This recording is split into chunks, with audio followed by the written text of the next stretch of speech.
24,000 परिवार यहाँ लंबे समय से 20 दिनों से जो यहाँ पर एक धरना लगाए हुए बैठे हैं। सबसे पहले जो राजस्थान पंचायत शिक्षक और विद्यालय सहायक और इनकी लिखा हुआ है कि इनकी मांग पत्र है वो चुनावी संकल्प पत्र के वादे के अनुसार नियमित करना। तो कई साथी आए हुए हैं अलग अलग जिलों से, तो उनकी राय लेते हैं वो किस प्रकार से मतलब क्या मांग है उनकी और वो आगे किस हिसाब की रणनीति बना रहे हैं। हाँ भाई साहब, हम पाली जिले से आए हैं और हमारी मांग है नियमितीकरण की। हमारे को इस 22 दिसंबर को 2 साल पूरे होने जा रहे हैं और सरकार ने कहा था हम जल्द ही सुना, हमारी सरकार बनते ही, हमारी कैबिनेट पूरी बनते ही हम आपको नियमित करेंगे। लेकिन सरकार बनने के बाद भी सरकार हमारी सुन नहीं रही है और अभी भी हमारी नियमितीकरण की प्रक्रिया जारी नहीं कर रही है। तो हम सरकार से मांग करते हैं कि जल्द से जल्द हमारी नियमितीकरण प्रक्रिया पूर्ण कराएं। हाँ सर, आप कहाँ से हैं? हम पाली जिला से आए हैं सर।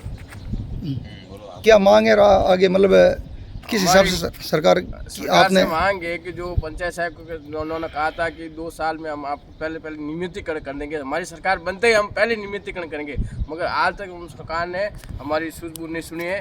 इसलिए हम सरकार से रिक्वेस्ट कर रहे हैं कि जल्दी से जल्दी हमें नियमितीकरण करें। क्या कह रही है सरकार? सरकार तो लॉलीपॉप दे रही है सर, आगे से आगे। क्यों आप कह रहे हो कि हमें चुनावी संकल्प पत्र में लिया है, उसके उपरांत भी ऐसा इस प्रकार से क्यों हो रहा है? मैं ब्लॉक अध्यक्ष करण शर्मा पाली ब्लॉक से। हमारा मुख्य मांग नियमितीकरण है।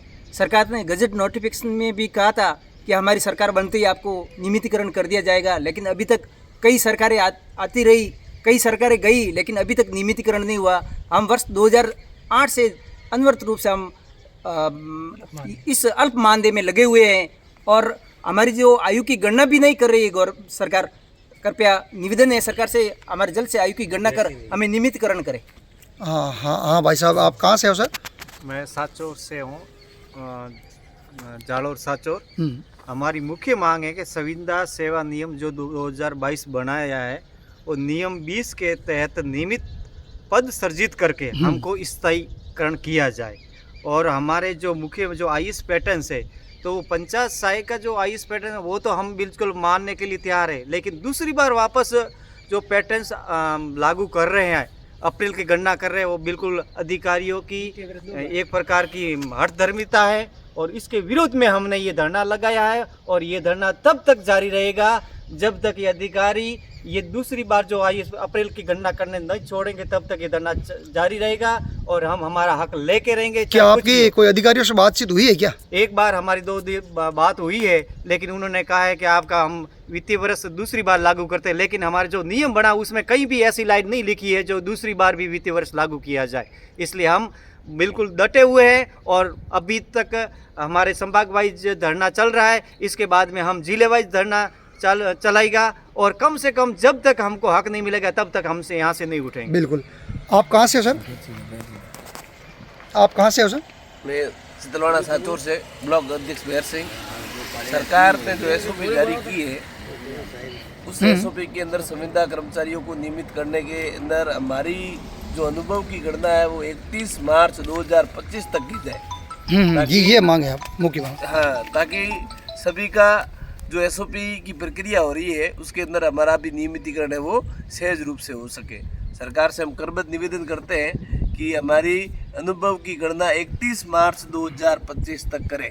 बिल्कुल। आप कहाँ से सर? मैं अमराराम जैसावास बागुड़ा जालोर से हूँ सर। सरकार से हमारी मांग है कि हमें स्थायी किया जाए। बिल्कुल, यही लास्ट मांग है। तो देखिए ये लगातार 4 तारीख से इनका धरना है वो अनवरत जारी है और सभी की एक ही बात है, एक ही स्वर है, 24,000 लोगों का हमें न्याय दो। अभी ये लड़ाई यहाँ तक सीमित नहीं है। ये कह रहे हैं हमें न्याय दो।